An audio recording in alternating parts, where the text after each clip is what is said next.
Okay, we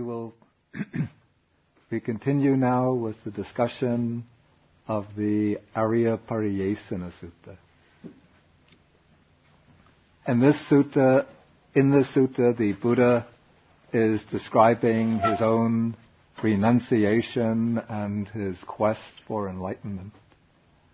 And as we saw last time, when the Buddha actually begins the actual narrative portion of the sutta, he describes how he was earlier leading the home life and being himself subject to birth, old age, sickness, death, sorrow, and defilement. Like ordinary unenlightened people, he was also attached to things which were subject to birth, old age, sickness, death, sorrow, and defilement. But then there arose within him this burning desire to realize that which lies outside and beyond the limitations of the contingent world. In other words, to realize that which is unborn, ageless, without illness, deathless, sorrowless, and undefiled, what he calls nibbana or nirvana, the supreme security from bondage.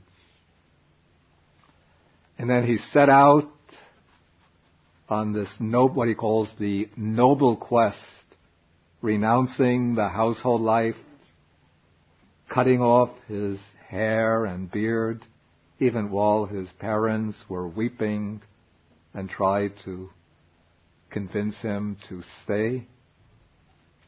And he went into homelessness.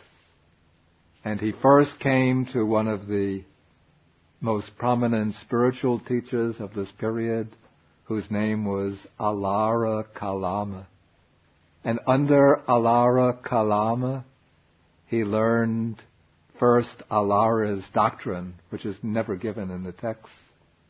And then from Alara, he learned the meditative practice that brought the realization of this doctrine, which I explained last time was the meditation called in Pali Akinchanyayatana, which means the base of nothingness.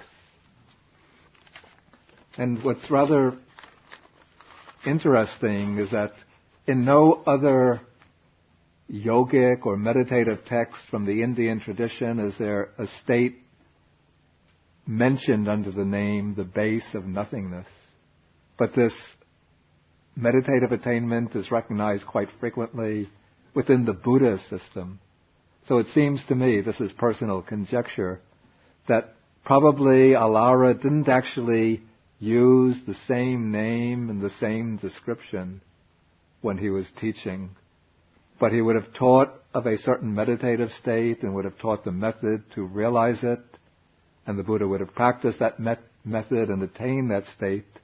And then later, when he systematized the different stages of meditation, he used terms which he had coined himself, and he would have found that within his system of meditation, the stage called the base of nothingness was the counterpart of what he had practiced under Alara Kalama.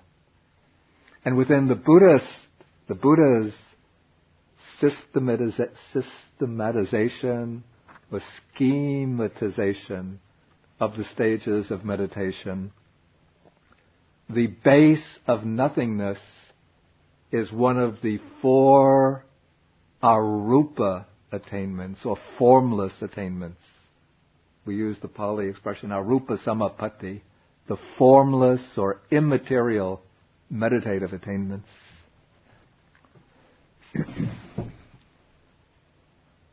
The first of the 4 formless attainments is called the base of infinite space. Then, when one masters that, one goes on to the base of infinite consciousness. Then when one masters that, one goes to the base of nothingness. And it's called nothingness. This has nothing to do no pun intended.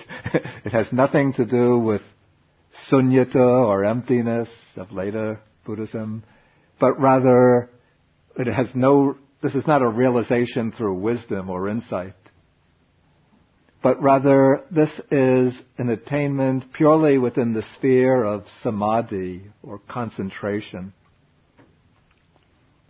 But through the mastery of concentration, first one masters the dhyanas or meditative absorptions, then one passes beyond that to a state in which one can realize or perceive in meditation the infinity of space. Then after mastering that, one shifts the attention to the consciousness which is aware of space. And so one realizes the next stage called the base of infinite consciousness. Then one attends to what I call the insubstantiality or lack of solidity in this infinite consciousness. And one gets some sense of the absence of anything solid or substantial in it, any kind of obstruction in it, in this expansive consciousness. And then that is the base of nothingness. It's not a realization through insight, through panya or prajna, through wisdom, but it's purely through the deepening of concentration. And so the Bodhisattva, the future Buddha now, has mastered this attainment under Alara Kalama, and he comes to Alara, reports his attainment, and Alara is very joyful and happy to have a disciple who has so quickly mastered this attainment, which might have taken him, we don't know, maybe 10, 15, 20 years of meditation in solitude to achieve. And so Alara confirms that the Bodhisattva is now on the same level with himself, and Alara invites the Bodhisattva to become his co-teacher, to lead his community of disciples. But the Bodhisattva, through his own inherent wisdom, through his own uncompromising search for truth, does not want a position as a leader of a spiritual community, but he wants to realize the complete liberation from dukkha, from suffering. And so he reflects, here I'm at Sutta number 26, the top of page 258. He reflects that this Dhamma, and here the word Dhamma is being used in the sense of doctrine, not the Buddha's own doctrine, but the doctrine and practice of Alara Kalama, does not lead to disenchantment, nibbida, complete turning away from worldliness, to dispassion, viraga, the ending of passion or lust, to cessation, to peace, to direct knowledge, to enlightenment, to nibbana. And then this is the important phrase, and it's a little obscure in this translation, but only to reappearance in the base of nothingness. But here the Pali word upapatti, translated reappearance, really means rebirth in the base of nothingness. And as I explained last time, each of these meditative states, any state of consciousness, any state of karmic consciousness, has a potential to generate rebirth into a realm that corresponds to its own nature, or to use the term that I used last week, its own vibrational frequency. And so through ordinary sense-based consciousness, the ordinary sense-based consciousness will tend to bring rebirth into one of the sensuous planes of existence. like the human plane. If we do bad deeds, that consciousness can bring us to the lower planes. The jhanas, or meditative absorptions, will bring rebirth into realms of existence which are called the rupa dhatu, the realm of subtle matter or of refined form. And the formless attainments, the arupa samapattis, if they are mastered, that attainment will bring rebirth into 4 planes of existence, very, very subtle planes of existence, which are their objective counterparts. And so somebody who masters the 3rd attainment, the base of nothingness, and doesn't go any further by way of insight or wisdom, when he passes away, that consciousness will tend to produce rebirth in the objective realm also called the base of nothingness. That's the objective counterpart of that subjective meditative state. And it's said, according to Buddha's texts, that lifespan in the base of nothingness is 60,000 kalpas, or aeons. You know, maybe some of you know, the theory about the Big Bang. And according to the Big Bang, I think, theory, the universe was supposed to have started 17 billion years ago, and it's still going. And then according to I think it's called the Big Crunch theory, after the universe reaches its maximum point of expansion, if there's a dark matter in the universe, the particles will start attracting each other, then they'll start collapsing upon each other until there's a complete contraction of the material universe. Well, that entire process of expansion and contraction is 1 kalpa. And the lifespan and the base of nothingness is 60,000 of those. So, quite a long time. And if it seems inconceivable to us, we think about some of these creatures, little insects that come up from the ground. They live maybe 10, 20 minutes, then pass away. And if you tell them that there are human beings who live for 80 years, 90 years, they'll say, "Come on, man, stop pulling my leg." No, not possible.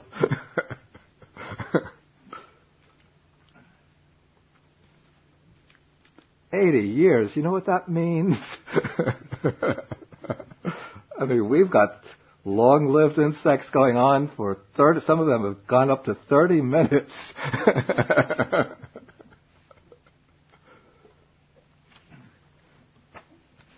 Okay, so now we continue with the sutta. Okay, so now when the Bodhisattva, he became disillusioned with the teaching of his first master, Alara Kalama, and so he was disappointed and left it. And so still now, we're in paragraph 16, in search of what is wholesome, seeking for the good, seeking the supreme state of sublime peace, I went to another spiritual teacher whose name is Uddaka Ramaputta, and said to him, "Friend, I want to lead the holy life in this Dhamma and discipline."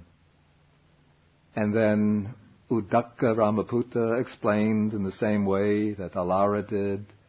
He gave him a synopsis of the teaching, said that one who practices diligently can realize it for himself through direct knowledge. And so the Bodhisattva quickly mastered this doctrine intellectually. Now, this is an important point which, if you just read very quickly, you might not recognize. Also, if you don't know Pali or Sanskrit, also the point can escape. But the name Ramaputta means son of Rama. So Uddaka is actually the son of somebody named Rama, who was, it seems, the founder of this particular spiritual community, or perhaps the original formulator of this teaching, of this system. And this passage here, it's not completely parallel to the previous passage on Alara Kalama, because reading this text, it seems that Uddaka, Rama's son, did not himself realize the higher state, but the text speaks about Rama as having realized it. So it seems Uddaka became the leader of the community after his father Rama passed away, and Uddaka is still striving to realize it. He knows the doctrine, he knows the practice, but hasn't yet attained it. But the Bodhisattva comes to Uddaka and inquires about the practice by which Rama, the original teacher, attained realization. And then Uddaka explained to the Bodhisattva the base of neither perception nor non-perception. And now within the Buddhist schematization of the meditative states, this is the fourth and highest formless attainment, called in Pali Nevasanyana Sanyayatana.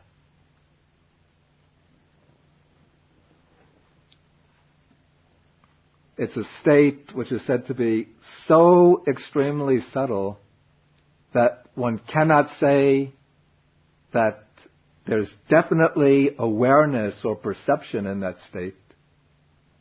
And yet it's not a state of blankness or unconsciousness, so you can't say there's no perception in it.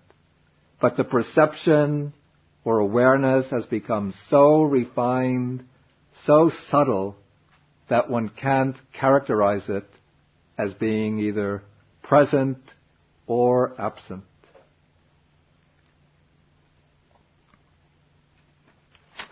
And so now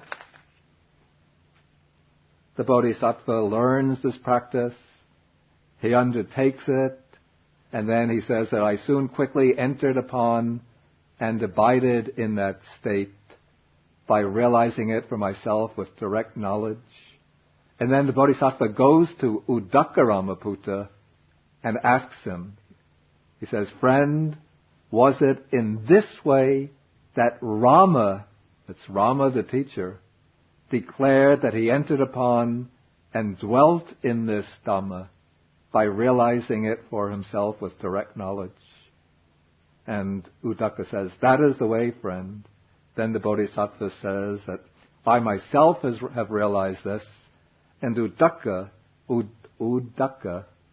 instead of being jealous and envious and resentful, thinking that this new arrival has already surpassed me, he's happy and joyful, and says it is a gain for us, great gain, that we have such a venerable one as yourself living the holy life with us.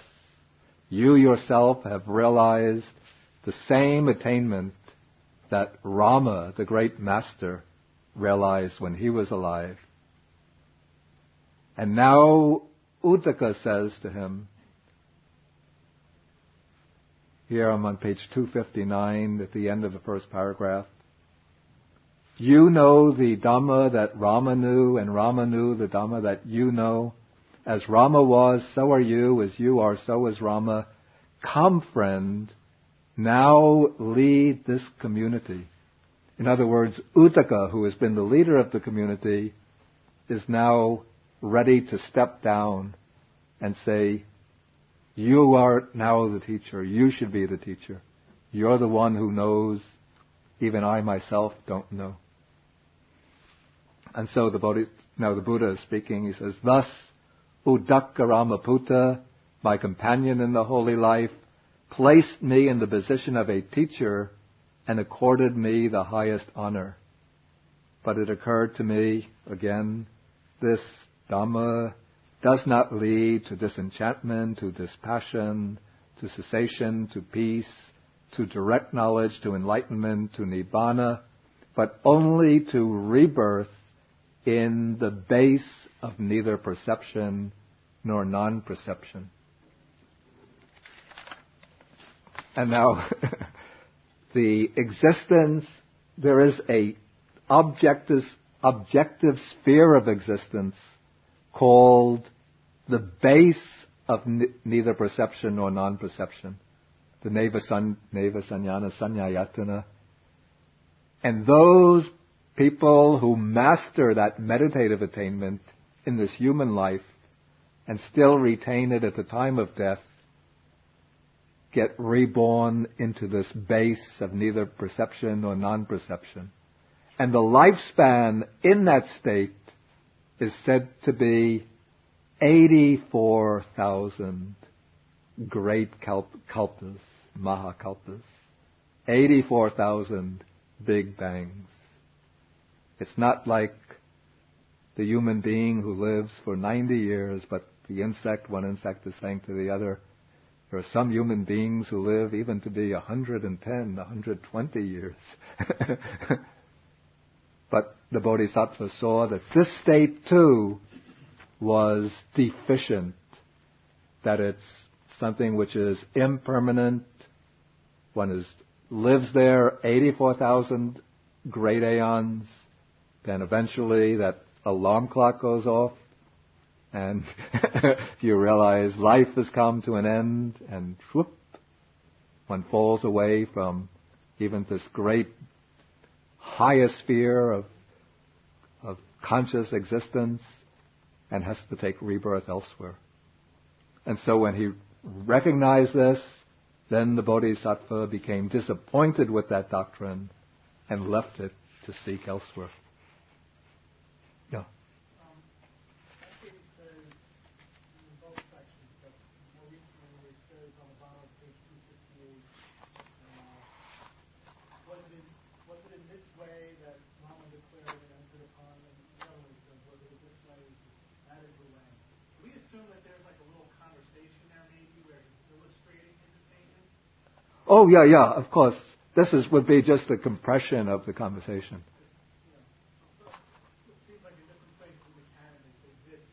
Excuse me? It seems like in different places in the canon they say this or that. Yeah. And it's not clear what they're referring to. Yeah, because don't forget that this is an oral literature which is being passed down. And so they can't relate the entire conversation. We could assume that's just... Yeah. I mean, there would have been, of course, a fuller conversation. Whether the Buddha actually related that conversation to the monks, that I don't know. He could have even compressed it when relating it. But certainly for the purpose of transmission, oral transmission, a lot had to be simplified and sort of edited to make it compact. Is the Sanya perception, Yeah. which is the translation, and is it the third part of our five compounds? And how come it will be object of our meditation? Yeah, I don't want to sort of go up on a tangent now on sort of doctrinal questions like that. We're really tracing like the story of the Buddha's quest for enlightenment. If we get into the five khandhas and how these khandhas relate to meditation, then we're going too far. So would you please give us some explanation? What is the definition of perfection? I think we'll pass that by now in order to keep on the straight track of, we want to follow the account of the Buddha's quest for enlightenment, not to get into sort of these technical doctrinal issues. Okay, so now the Bodhisattva has left his teachers and he's still in search of what is wholesome, the supreme state of sublime peace. Then he goes wandering through the Magadhan country. Magadha would be the area with its capital at Rajagaha, until he came to a place called Senanigama near Uruvela. And there he sees a very beautiful piece of ground with a flowing river. And there's a village nearby for alms. And then he thinks that this is a suitable place for striving. And so he sits down here thinking, this will serve for striving. Okay, now if you just read on, in this sutta, it seems right away that the Buddha sits down and gains enlightenment. But if we know the traditional accounts of the Buddha's quest for enlightenment, they speak about him as leaving the household life at the age of 29 and attaining enlightenment at the age of 35. So there's actually a 6-year period between the time when the Buddha renounced and the time he attained enlightenment. And during this period, he undertook many other practices, particularly the practice of self-mortification or extreme ascetic practices. And as I mentioned in the program for this study course, at this point we are going to switch channels off this sutta. We put it on like hold. And we go over to another sutta which gives another perspective on the Buddha's quest for enlightenment. And then after this will be sutta number 4, which I will take now. Then next week I will take sutta number 36, the Mahasacchaka Sutta, which gives a fuller account of the ascetic practices. And I recommend for you to read to get a still fuller picture of the ascetic practices, these passages from Sutta Majjhima number 12, the Mahasihanada Sutta. Okay, so let us switch now to Sutta number 4,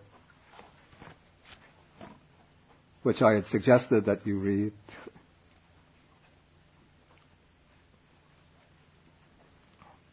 I just go very quickly through the earlier parts of the sutta.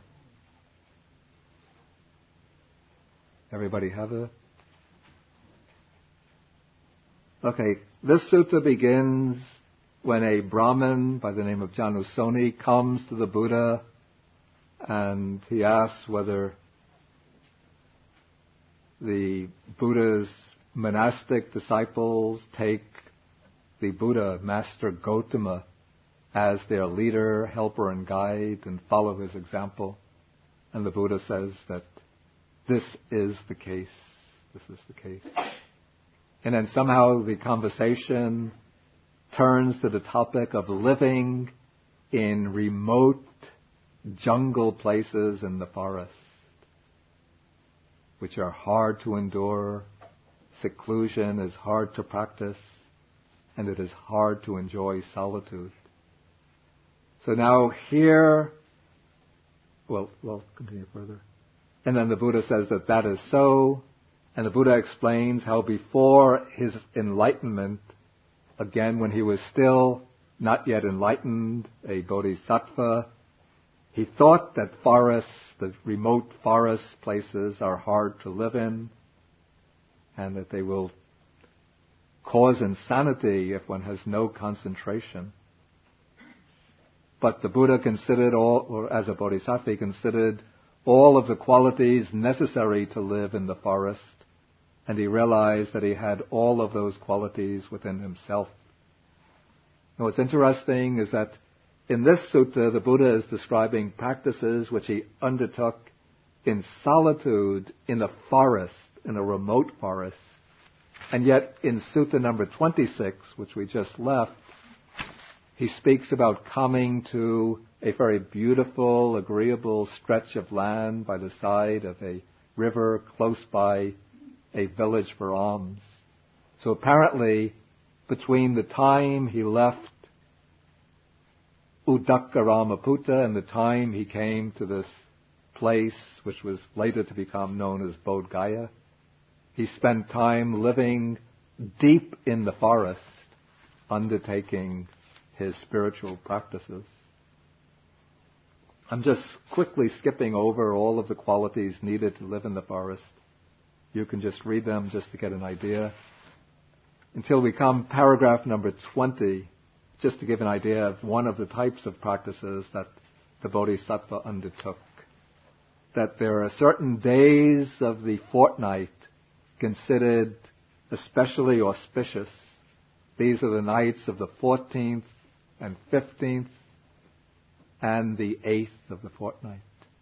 That's the full moon or new moon nights and the night of the quarter moon. And I guess it was a common belief in this period that on these nights any dangerous, tormenting spirits, ghosts, goblins, yakshas, demons will come out and haunt the forests and will capture anybody living there who's not sufficiently well endowed spiritually. And so the Bodhisattva made it a point to go to specially horrifying places, such as the shrines and orchids, woodlands and trees, in order to face fear and dread, so that he would put himself into very frightening, terrifying situations, so that deliberately, so that fear would arise in his mind, and he would struggle and strive to overcome that fear. And then while he's living there, sometimes a wild animal would come up to him, or a peacock would knock a branch off a tree, or a wind would blow through the leaves, and then he would think, maybe this is the fear and dread coming. I guess by fear and dread here he means the source of fear and dread, the demon or goblin or dangerous, fearful spirit. So then he thought to himself, why am I always worried about this fear and dread coming? What if I make a determination when fear and dread arise in my mind, I will remain in the same posture until that fear and dread subsides.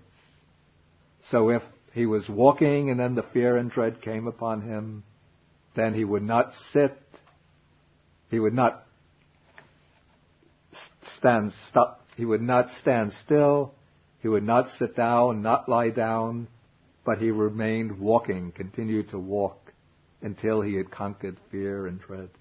Similarly, when standing, when sitting, when lying down, in whatever posture the fear and dread came to him, then he would subdue that fear and dread in the same posture.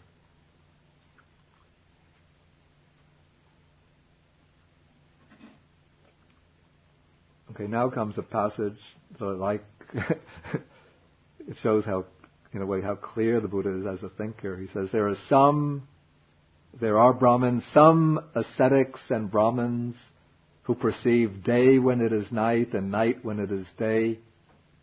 That is, they seem to be confused thinkers who can't see things correctly. But I say that that is an abiding or dwelling in delusion on their part. But I am one who perceives night when it is night and day when it is day. Rightly speaking, if it were to be said of anyone that a being not subject to delusion has appeared in the world, and so on, it is of me indeed that rightly speaking this should be said. I think this is to show that the Bodhisattva had all the necessary qualities for attaining full enlightenment. And now he goes on to describe his actual attainment of enlightenment, the process by which it took place.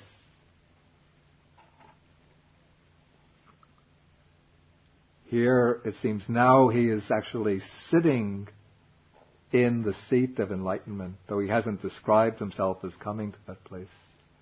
He says, tireless energy was aroused in me and unremitting mindfulness was established.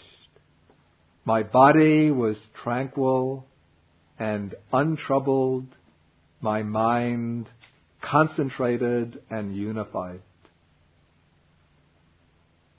And here within this short passage, we see a reference to 3 of the spiritual faculties, which are considered the main factors in gaining enlightenment or the higher wisdom.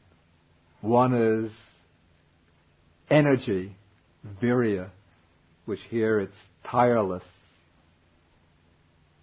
The second is mindfulness or sati. And the third is concentration, samadhi.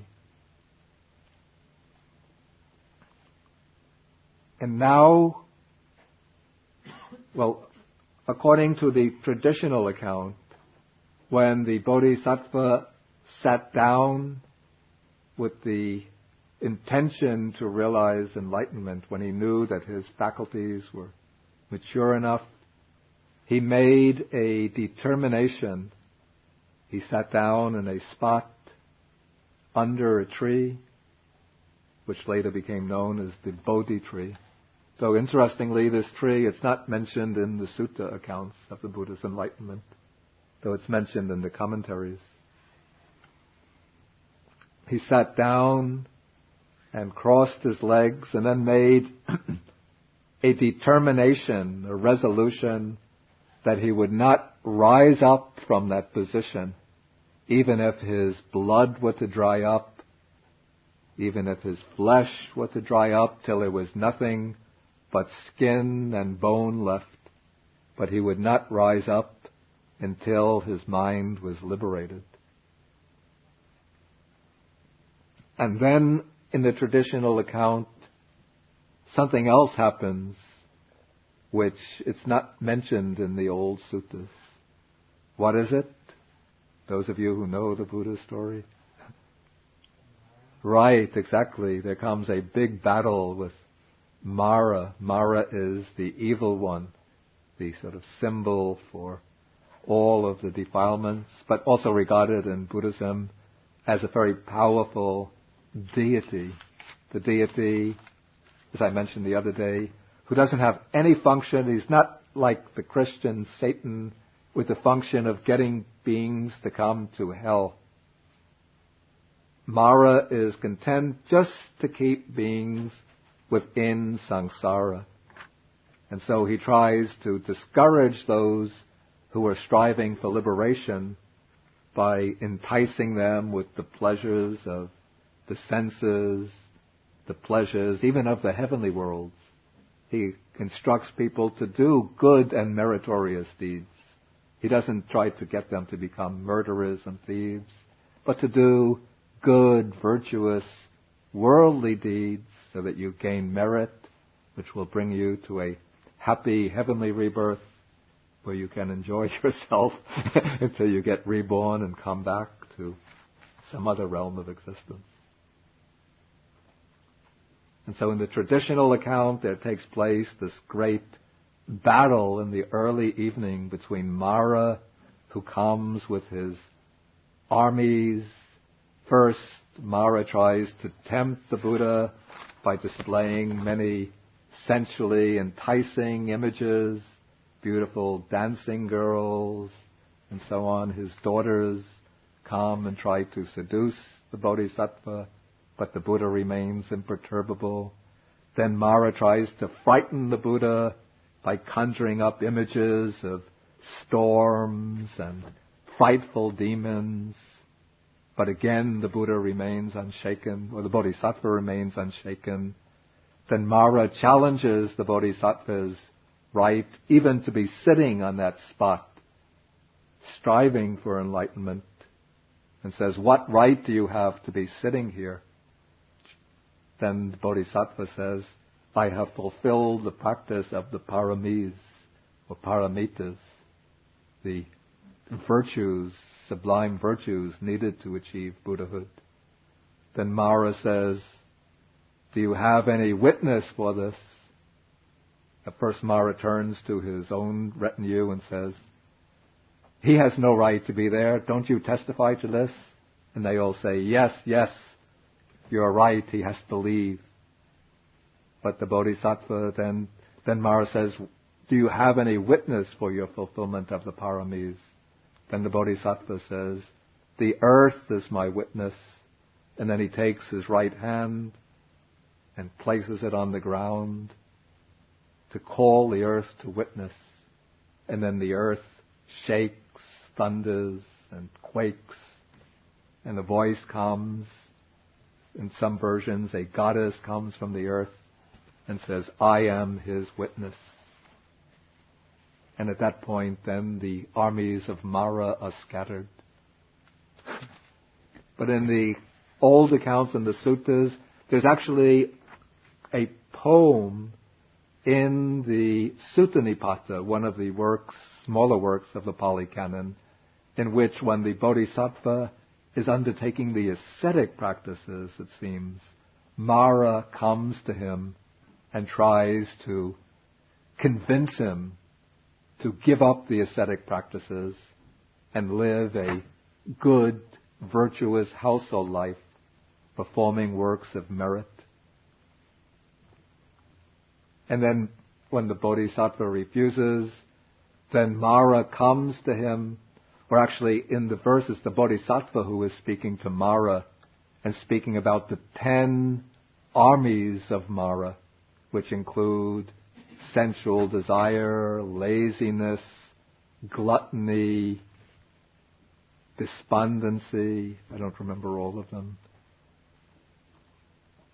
And it seems that this metaphorical use of the expression, the armies of Mara, to signify the different defilements that detract one from the path to enlightenment, this became the basis for the development of the account, the commentarial or later account of Mara as being the head of a vast army of demons who try to push the Bodhisattva away from the sight of enlightenment.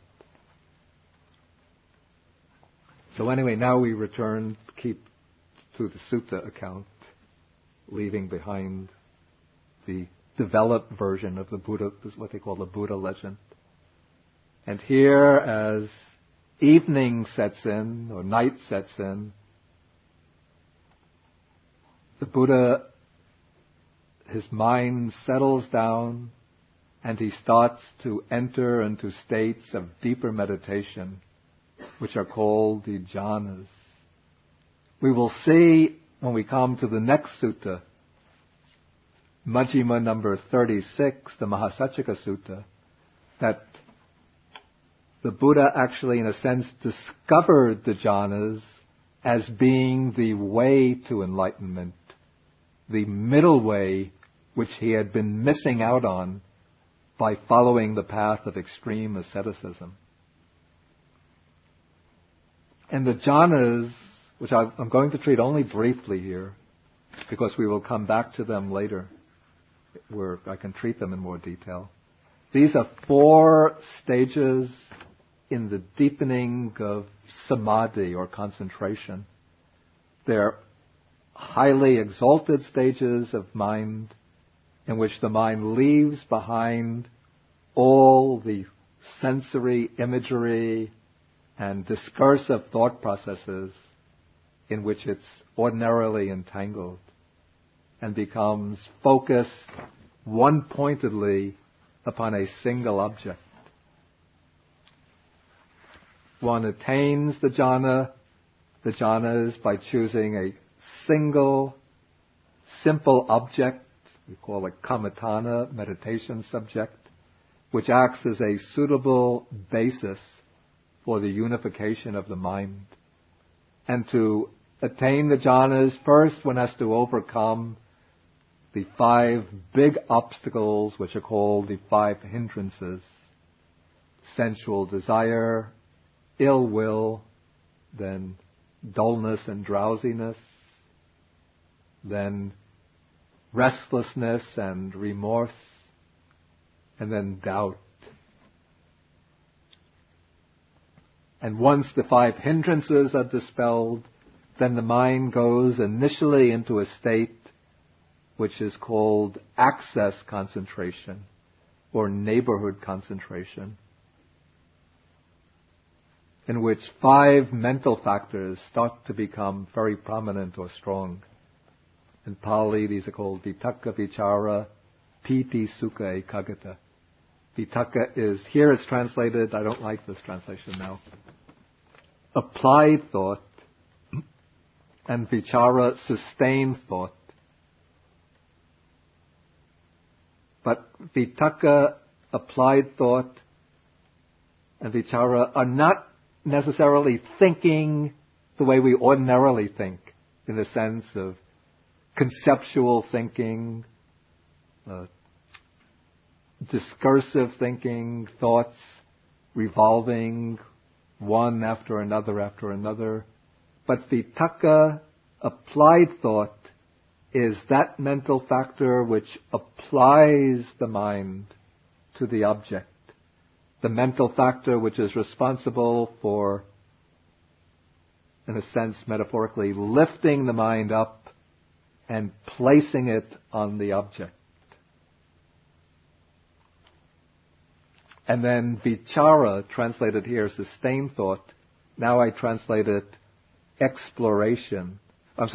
examination. It's the quality of mind which examines the object. The two always function very, very close together. So it's really difficult to distinguish them. But we could think of vitakka, applied thought, as the factor which throws the mind, not necessarily forcefully, or lifts the mind and places the mind on the object. And vichara as the factor which anchors the mind on the object, or the factor which examines the object.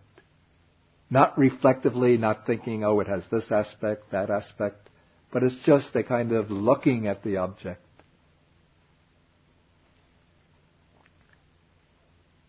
And as one is approaching the jhana, then a quality called piti, which means joy or rapture, becomes prominent.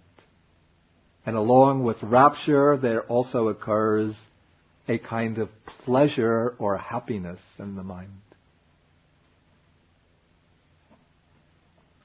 And the 5th factor is called one-pointedness of mind, cittase ekaggata.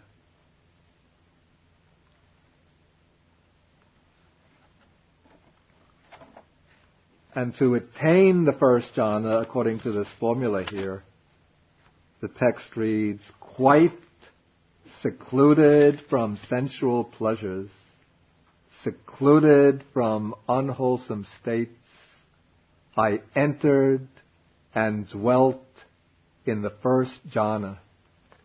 Okay, so quite secluded from sensual pleasures. This means to attain the jhana, the mind has to be, or the person has to be, drawn away from, withdrawn from actual engagement with sensually enjoyable objects. And then by the expression secluded from unwholesome states, the mind has to be disengaged from the 5 hindrances that I mentioned. Sensual desire, ill will, dullness and drowsiness, which are grouped together as one, restlessness and remorse, that's the 4th, and doubt or perplexity, the 5th.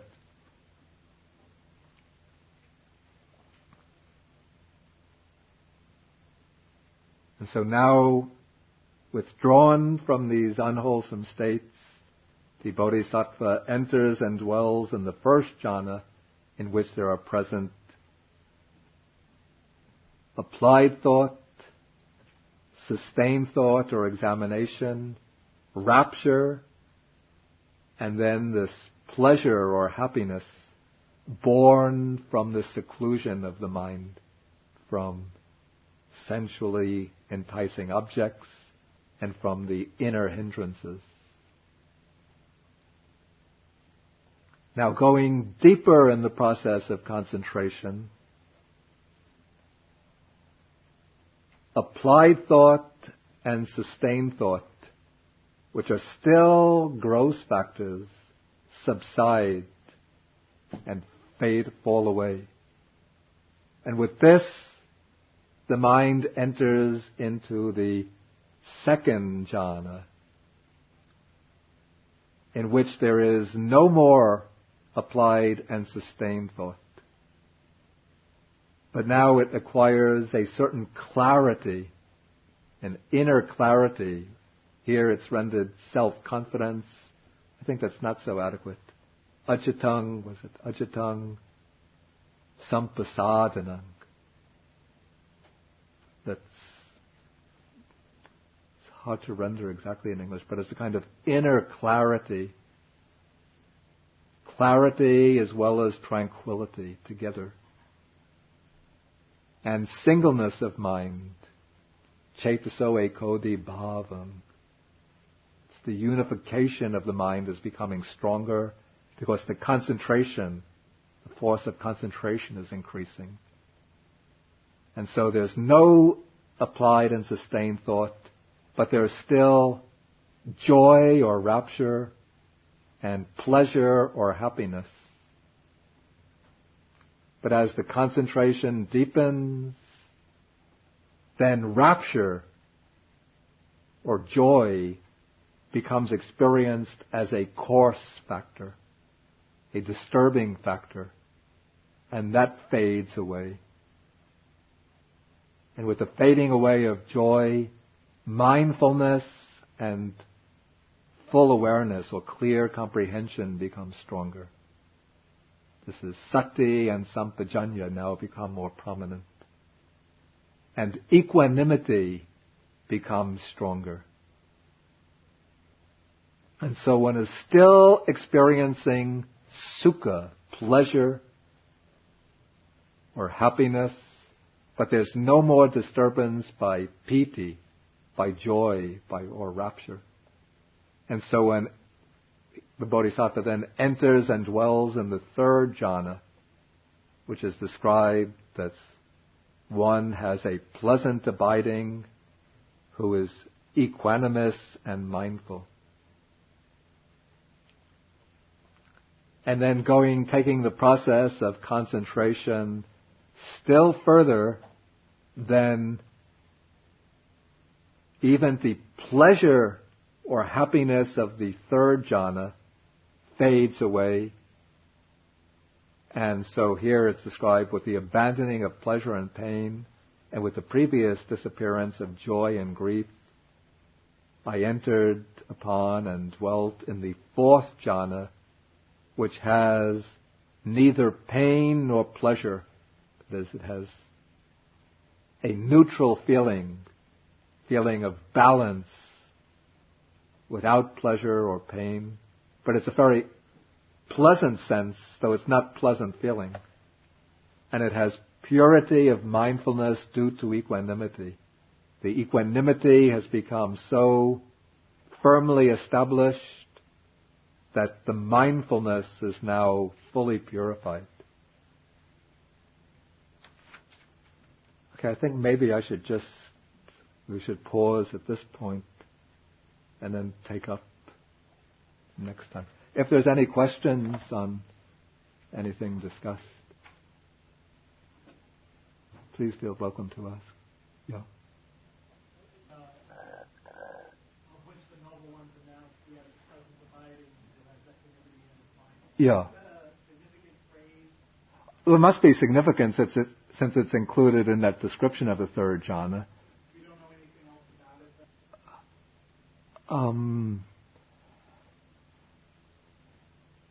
Historically, I don't know what the antecedent of it might be, but one could say that within the scheme of the schematization of the meditative states, we see equanimity coming to play a more and more prominent role.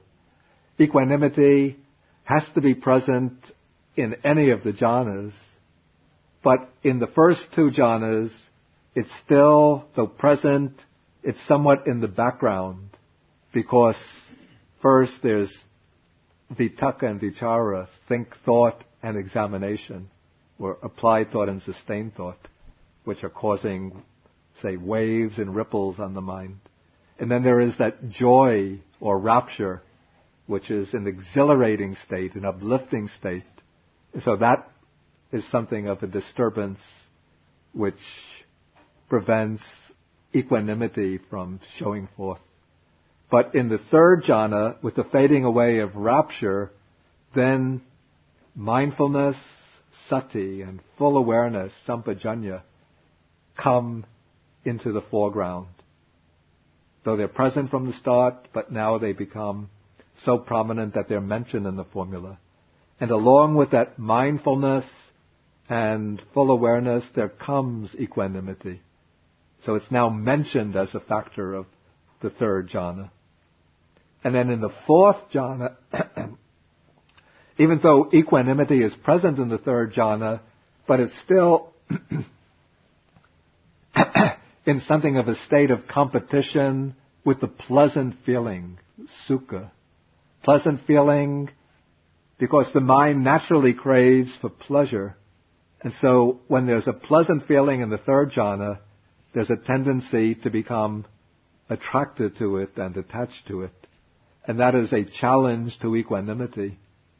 But in the fourth jhana, even that very subtle and very refined, blissful pleasure of the third jhana fades away, and neutral feeling which is neither painful nor pleasant, becomes established. And when that is established, then equanimity flourishes and reaches its very high point of development. I think we might compare this. There's a simile I thought of just now. Yeah, wait. I'm just trying to think of a simile. It's a little bit maybe like trying to look at constellations. First, one is in a city. Even on a clear night, one looks up at the sky and one just sees a few of the more prominent constellations. This is like maybe equanimity in the first jhana. There are other constellations there, but you can't see very clearly because the city lights and the pollution from the city, that obscures the constellations. But as one moves out into the country, maybe one comes to the suburbs, less lights, fewer lights, and so one could see more constellations. When one comes out into the deep countryside, then one can look up at the sky and one sees many, many hundreds of constellations. Does one know? I don't know. Stars, let's see, stars. One sees many, many stars. So the further one is away from the lights of the city and the pollution of the city, the more clearly one could see the stars in the sky. Okay. You mentioned the 4 Brahma Viharas. Yeah, that equanimity, it's a little different from this equanimity. That is the equanimity of, in relation to beings, living beings, not having special attachment to some and aversion to others, no favoritism, though it's connected with the quality of equanimity. But this is purely equanimity as a factor in the jhanas. Yeah, please. About the term base of nothingness and base of... Yeah, neither perception nor non-perception. Is this because the base means that it is bringing back again Ayatana. That it brings the rebirth, reappearance. Does it have that kind of a meaning in there? That doesn't seem to be implied in the actual meaning of the word ayatana. Ayatana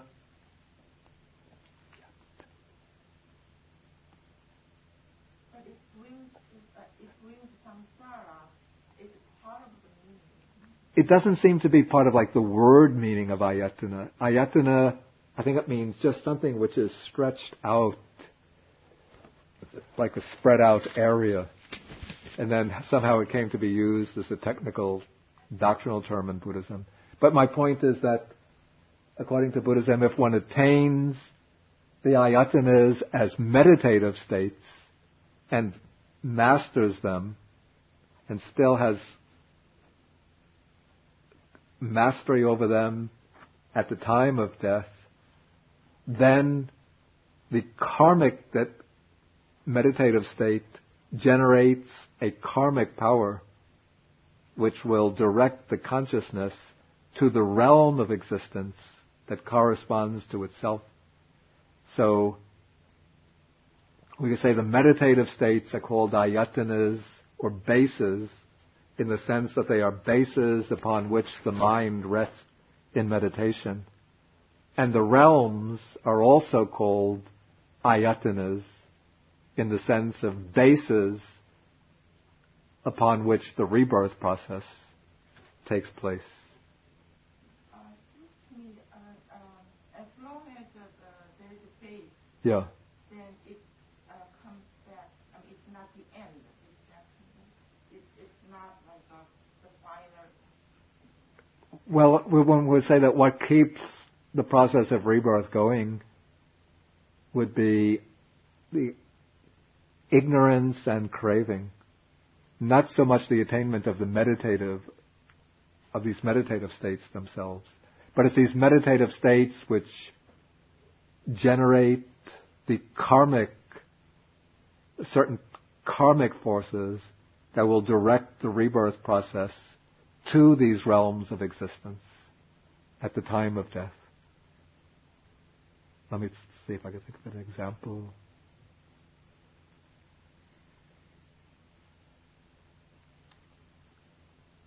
No, an analogy doesn't come to mind right now. Okay. An analogy, maybe having the radio plugged in to the electric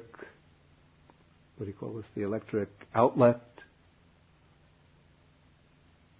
and having it turned on is what keeps the radio on.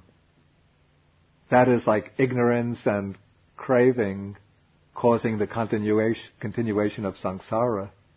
But the particular station that you turn to determines what kind of sound comes out of the radio. If you turn to a musical station, then you get music. If you turn to a news station, you get news. If you turn to a talk show station, you get a talk show. So that is like the karma, the station that you turn to. But what keeps the radio on is the flow of electricity coming from the wall, coupled with the turning of the knob or dial to the on position. Additional questions, comments? The word jhana. Okay, that's a good question.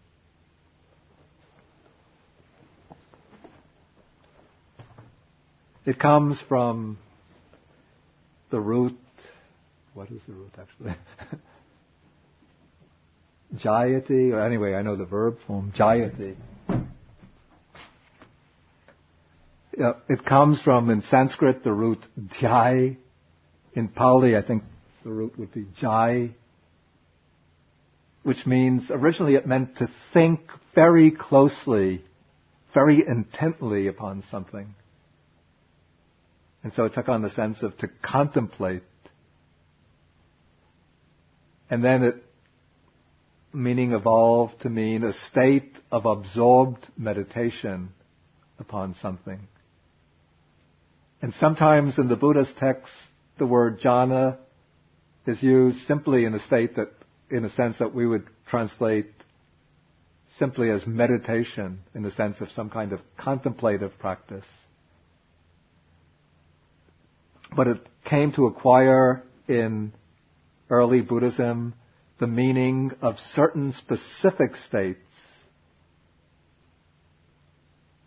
in very precisely defined states in which the mind enters particular types of, we call it absorption upon the object. These are states in which the ordinary processes of sensory awareness are left behind. There's no awareness of seeing, hearing, smelling, tasting, touching. I've heard different opinions about whether there can be awareness of sounds in a jhana. Some say that there can be a very faint recognition of sounds, but it's no disturbance to the state. Some other persons say that in real jhana, there's no perception even of sound. And so these become a standard set of meditative attainments in early Buddhism, which again, they belong to the sphere of samadhi. In fact, in the Buddhist definition of right concentration, samma samadhi, in the Noble Eightfold Path, the samma samadhi, right concentration, is defined as the 4 jhanas. But the jhanas are not yet the attainment of insight or wisdom, but they do serve as a basis or foundation for the development of insight. And it's just interesting in terms of the historical development of a term. Many people now know of Zen Buddhism, and they think Zen is a Japanese word, but in fact, the word Zen actually comes from, I think it was probably a Prakrit form of the word, like the Pali, jhana, which came to China. And so the early Indian monks would have spoken about jhana, and then jhana became known as the Indian word for meditation used by the Chinese, and that became transmuted into, from jhana to chan, just dropping out the final A, chan. And then when Chan Buddhism came to Japan, the ch got changed into z, and it became zan or zen. Any further questions? Okay, yeah, please.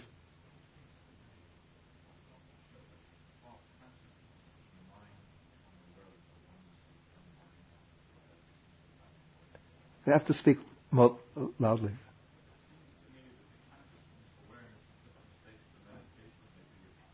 Yeah.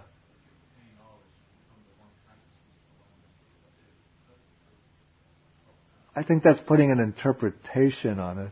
But I don't want to comment on that right now. We'll just see where the texts lead us as we go on. Okay, then I think we should stop for now. I want to just give some proposal for the way I will continue with this. Next week I will finish the Bhayabherava Sutta and then come to the Mahasatchika Sutta. That's number 36. Majjhima number 12, Mahasihanada Sutta. I suggest for you to read paragraphs 44 to 61, just to get a fuller picture of the Bodhisattva's practices during his period of self-mortification or asceticism. I won't explain that. There's no need for me to explain the ascetic practices. I'm not going to discuss, I had listed here, Samyutta Nikaya 1265 and Digha Nikaya 14 as handouts. But then I realized these give very close perspectives on the Buddha's enlightenment in terms of his realization, understanding of paticca samuppada, dependent origination.